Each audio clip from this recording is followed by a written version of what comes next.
Alright, today we're going to be talking about the controversies of mining Bitcoin. And there are a lot of them. You see them in the news. You see them with Elon Musk lately. What's it all about? Is there any truth to it? I'm going to dive pretty deep into it. So, first of all, I'd say what's most commonly cited is energy use. One of the main arguments, and we saw Elon Musk use this argument not too long ago, he said that the Bitcoin network uses the equivalent of the power of a medium-sized country. So I took this graph right from the BBC from a pretty scathing article that they wrote. And as you can see, Bitcoin's right up there with any medium-sized country, Argentina, Norway, Ukraine, in terms of energy use. And that can look pretty jarring. After all, Bitcoin's this online digital currency, and these are actual working countries with living people. Why should Bitcoin use this much energy? Well, first of all, it's not really an accurate representation. First of all, the energy is not wasted like it might be in a country where someone's leaving the AC running.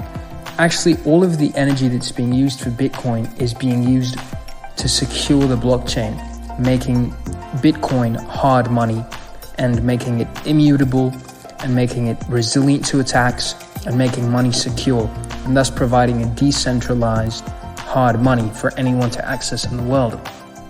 It's actually this use of energy that gives it its strength and resilience, so I'd hardly call it a waste.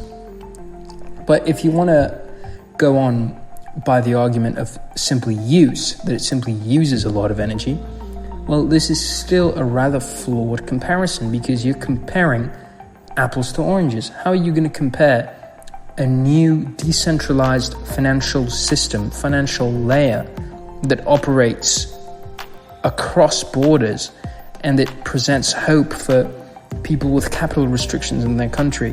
How are you going to compare that to a country? Wouldn't you think that a much better comparison would be to compare Bitcoin to the old and current legacy financial systems? I'm talking about Wall Street. I'm talking about the big banks.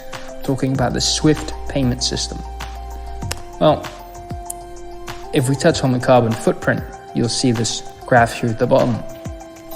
Bitcoin mining uses 3.6 million gigajoules of energy compared to 2,000 million, which is 2 billion, gigajoules of energy by the legacy banking system.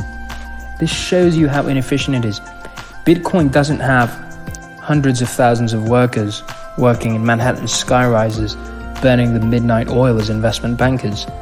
They're not using SWIFT payment systems where you have to wait 2 weeks because it's going through all sorts of clearance and compliance checks. And as a result, the energy used is much lower. So is the tons of CO2 produced. Bitcoin has a minuscule 0.6 million compared to the legacy banking system. This is what we should be comparing it to. Apples to apples. This is what Bitcoin is competing against. This is what Bitcoin really is. And I've also included some other mining systems just to really have some context as to how clean Bitcoin mining really is.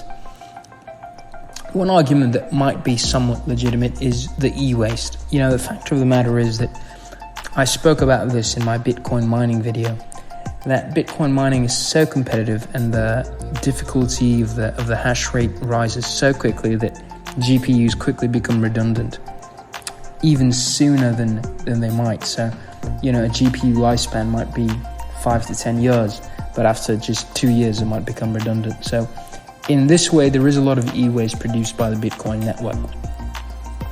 And, addressing this legitimate concern, there are possible solutions.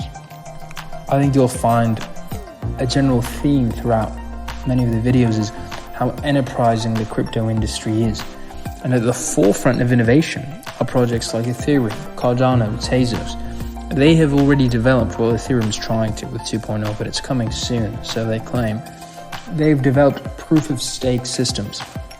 And I'll go into this much more deeply in another video, don't worry, but the general premise is that to mine these coins, you no longer need to use a proof-of-work computing system, but you simply need to pool your holdings and then accrue interest in such a way. So That way, there is no GPU mining, there is no energy use, there is no consumption at all. So that should satisfy the e-waste people and the energy use people.